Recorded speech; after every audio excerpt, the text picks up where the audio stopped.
Sugar की खबर की शुगर सेक्टर के लिए बड़ी खबर यही है कि सरकार ने चीनी एक्सपोर्ट के लिए मंजूरी दे दी है। हालांकि फाइनल नोटिफिकेशन आना बाकी है। हमारे साथ बातचीत करने के लिए अतुल चतुर्वेदी जी हैं, एग्जीक्यूटिव चेयरमैन हैं श्री रेणुका शुगर्स के। शुक्रिया सर, आपने वक्त निकाला हमारे लिए। सर, इससे मिलर्स पे, यहाँ के एक्सपोर्टर्स पर क्या असर होगा, इस खबर को आप कैसे देखते हैं?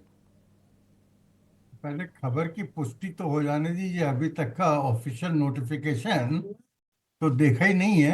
हाँ अब हाँ। तक जो भी देखा है वो केवल मीडिया में ही देखा है। ओ, तो मैं इससे पहले कि कुछ कमेंट मैं कह करूं। रहा था कि जितने भी, चाहे वो आपके national federation of cooperative sugar factories है उनकी तरफ से या इस्मा की तरफ से, दोनों की तरफ से लगातार मांग हो रही थी। उनके डीजी, चेयरमैन, प्रेसिडेंट सबको ही हमारे चैनल पे आके बोल चुके हैं कि हमने डिमांड रखी है और एक्सपोर्ट की। अब हमारी खबर सोर्सेज से बता रहे हैं कि जल्द इसको नोटिफाई भी किया जा सकता है। तो क्या इंडस्ट्री के लिए अगर ये राहत की खबर नोटिफाई है? हो अगर तो ये नोटिफाई हो जाता है, मैं हम्म। समझता हूँ इट्स अ वेलकम न्यूज़।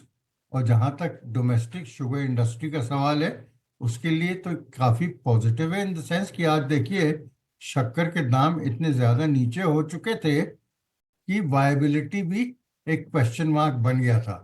तो अगर तो ये पॉलिसी आ जाती है और एक्सपोर्ट का 1 मिलियन टन गवर्नमेंट खोल देती है, तो मैं समझता हूँ it is definitely very positive for the domestic sugar industry. तो इसके साथ मेरी एक ही रिक्वेस्ट रहेगी गवर्नमेंट से कि देखिए ऑब्जेक्टिव इस समय ये है कि प्राइसेस डोमेस्टिक के बढ़े हैं।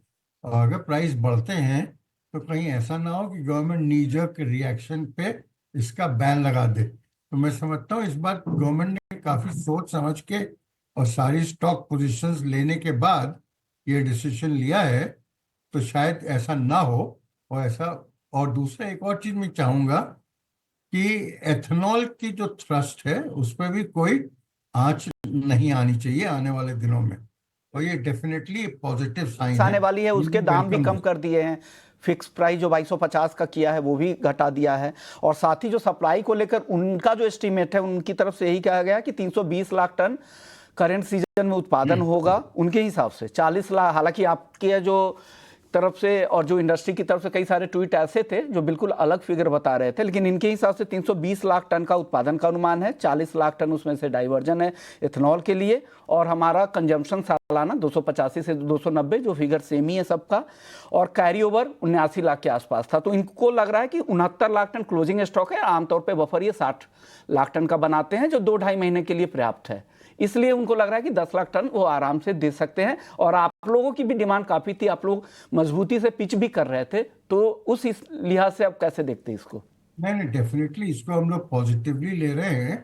और जहाँ तक शुगर के प्रोडक्शन का सवाल है, तो गवर्नमेंट के पास देखिए सारे इतने सारे केन कमिश्नर्स वगैरह वगैरह की सब रिपोर्टें रहती हैं। तो मेरा ये मानना है कि गवर्नमेंट की फिगर्स जो होंगी, जिसके बेसिस पे गवर्नमेंट ने ये डिसीजंस लिए हैं, वो डेफिनेटली इंडिकेट करती होंगी कि अपने पास 1 मिलियन टन सरप्लस होगा एक्सपोर्ट की तरफ डाइवर्ट करने के लिए। और अगर शुगर हिंदुस्तान से निकल जाती है तो इट इज़ डेफिनेटली पॉजिटिव कि अपने यहाँ का जो एटलीस्ट कैरिंग चार्जेस है शुगर इंडस्ट्री के, वो बचेंगे। एंड सेकेंडली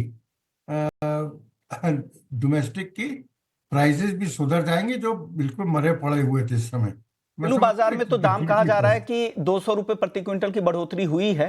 लेकिन इंटरनेशनल मार्केट में आइस शुगर को अगर आप देखिए तो जनवरी के पहले हफ्ते में जो भाव था वहां से करीब करीब 6% कमजोर दिख रहे हैं। वहां पर क्या इस खबर का ही इंपैक्ट है या कुछ और सर? देखिए, मैं माने या ना माने, हिंदुस्तान हाँ हाँ। एक बहुत बड़ा स्विंग फैक्टर है वर्ल्ड की शुगर वैल्यूज के लिए। तो अगर हिंदुस्तान से एक्सपोर्ट खुलता है तो डेफिनेटली ये आइस के लिए और ब्राजीलियन और लिफे के लिए नेगेटिव न्यूज़ है। तो मैं समझता हूँ ये न्यूज़ इतनी ज़्यादा दिनों से घूम रही थी कि ये सारी चीज़ें ऑलरेडी वहाँ के प्राइसेस में फैक्टर इन हो चुकी हैं। अब अगर ये क्या मान लीजिए ये पॉलिसी आ जाती है और cat is out of the bag, तो एटलीस्ट क्लैरिटी आ जाएगी। और जो कंफ्यूजन था वहां पे वो खत्म हो जाएगा। और मैं समझता हूँ ये पॉजिटिव रहेगा इवन आइस के लिए, contrary to what many people में थिंक। अब अगर हिंदुस्तान एक्सपोर्ट करता है, क्योंकि जो एक्सपोर्ट होना है उसके ऊपर ऑलरेडी प्राइस एक्शन तो हो चुका है।